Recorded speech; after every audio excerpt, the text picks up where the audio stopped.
Hi, everyone. Thank you for tuning in. This is Jacques Williams, meteorologist. We're going to be going over the potential severe weather event for today, later on this evening and later tonight across parts of central Oklahoma, northern central Oklahoma, northeast Oklahoma, and southeast Kansas.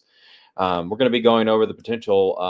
The main impacts is going to be very large hail, up to tennis ball size, with those when those storms very first start to initiate.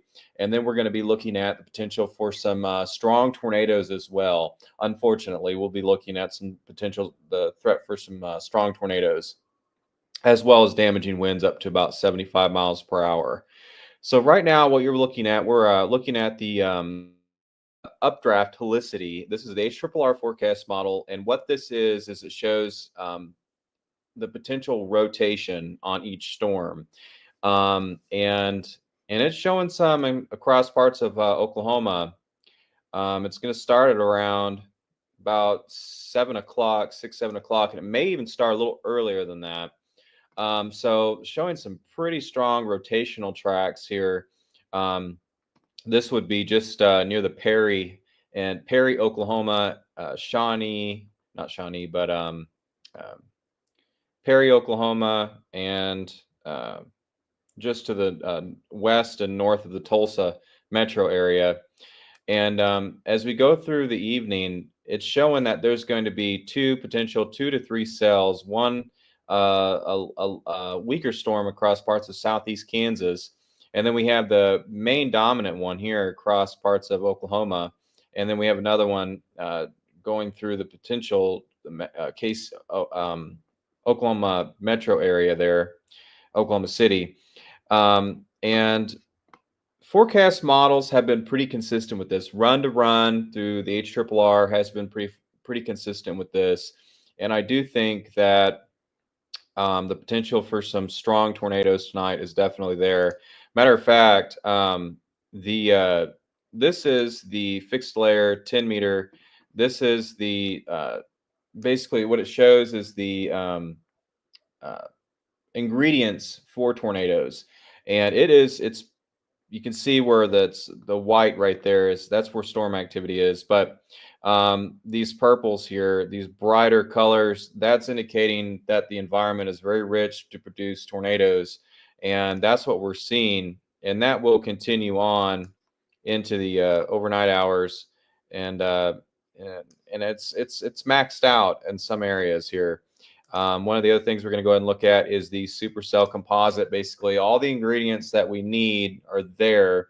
There is a cap in place, but I do believe that cap will break, especially across parts of central Oklahoma and northeastern Oklahoma, where we have that greater parameters to get that cap to break. And those supercell parameters, right where that supercell does form, right where these 2 to 3 storms form here, is maxed out, just about almost maxed out.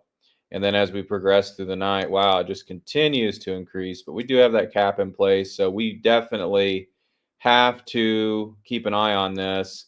And it continues to increase there, absolutely maxed out. And we're going to go ahead and look at so this is basically how tall, this model saying, well, how tall do we think those cloud tops are going to be? And I usually look at this.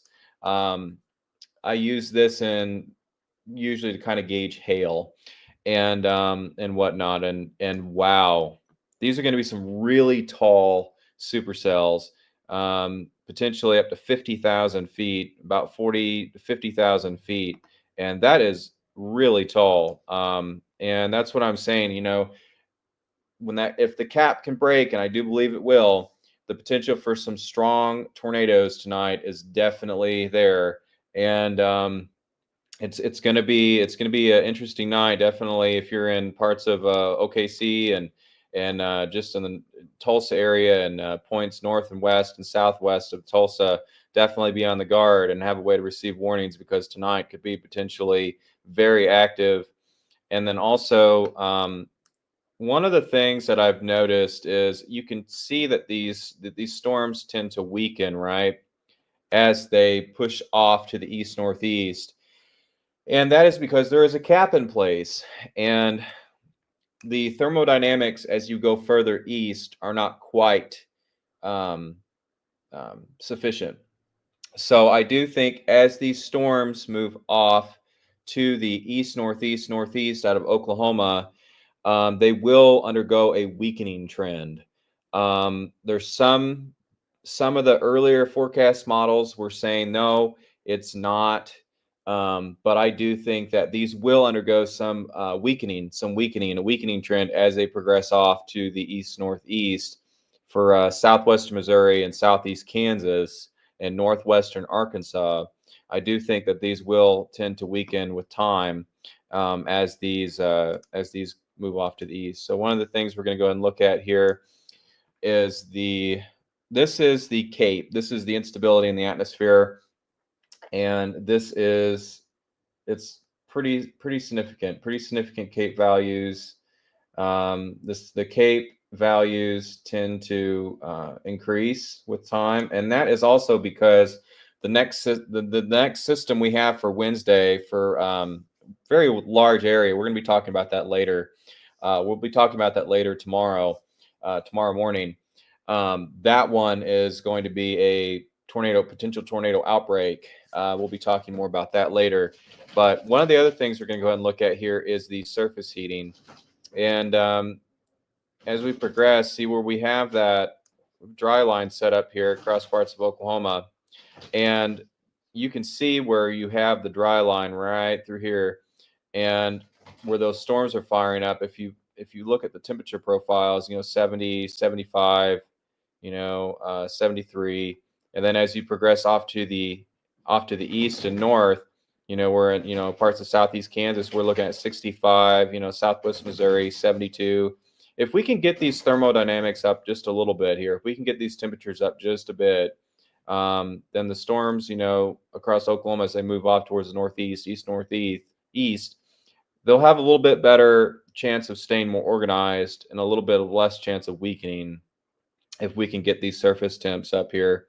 One of the other things we're going to go and look at is the dew points. We're going to have plenty of moisture for this. Moisture is actually uptrended significantly over the last couple of days.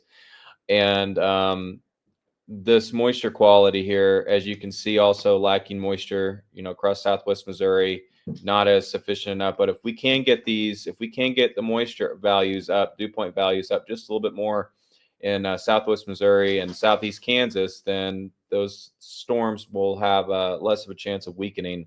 So we have to watch the surface observations to see what and how aggressive that moisture makes its way over there. But as you can see, plenty enough moisture here, very wide area of moisture here. And you got the dry line back here across parts of western Oklahoma. But dew point profiles, plenty sufficient enough here, 60, 65, just a general area between 60, 65. Then as you get into southeast Kansas, you get about 50 to 55 to 60. And down here across parts of northeast Arkansas, and it sharply drops. Dew point profiles sharply drop once you get past the Joplin area, and that's been the case. I've looked at a couple surface observations in this area, and it hasn't gone up too much, but plenty of moisture for tomorrow. Very large warm sector for Wednesday. We'll be talking about that later. We're going to go ahead. This is a composite radar reflectivity. This is basically what the radar may look like during the event later today. And so we off the dry line here, you see that dry line right through here. And this particular run is having the potential storms initiate just off to the north and west. One particular storm just off to the north and west of the OKC area, and then just to the southwest of Perry. And this one, these are going to be, it's like tinderbox, tinderbox lighting a match. These are going to go up quick, very, very quick. They're going to go severe warning very, very quickly. And that's what it's showing here. You have one storm here and then one down here, down to the southwest OKC there. And one thing to note, it's really interesting with this, in the last couple of runs, So these storms are going to have a east northeast motion to them. But what concerns me is the storm that this particular run and the last two runs have shown this.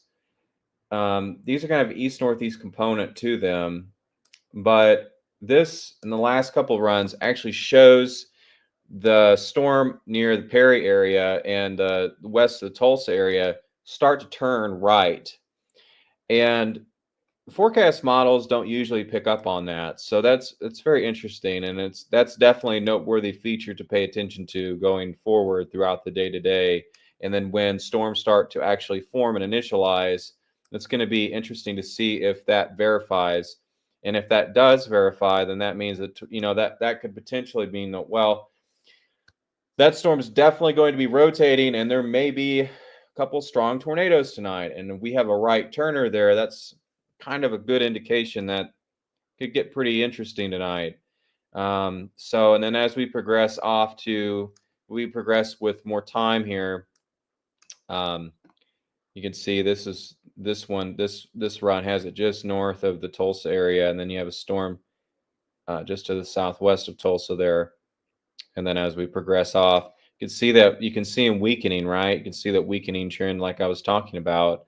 And that's because thermodynamics are lacking the further east and north you get, and the dew point profiles are lacking as well. And then, they really, this run has them weakening quite significantly, as we progress, as they progress off into southwest Missouri and southeast Kansas there. We have to see, that's all going to be dependent on the surface information, the surface data across southwest Missouri and northeast Kansas. Southeast Kansas, northwest Arkansas. We have to see how high the temperature gets at the surface, and also the dew point profiles. We have to see how high they get as well, and whatnot. So this is going to be a very interesting night. We will be live chasing. I'm going to start heading out here in a few hours because I do think that storm initiation may be a little bit earlier. I'm going to start heading out to the Perry area here in a little bit. I'll probably just stay off to the east.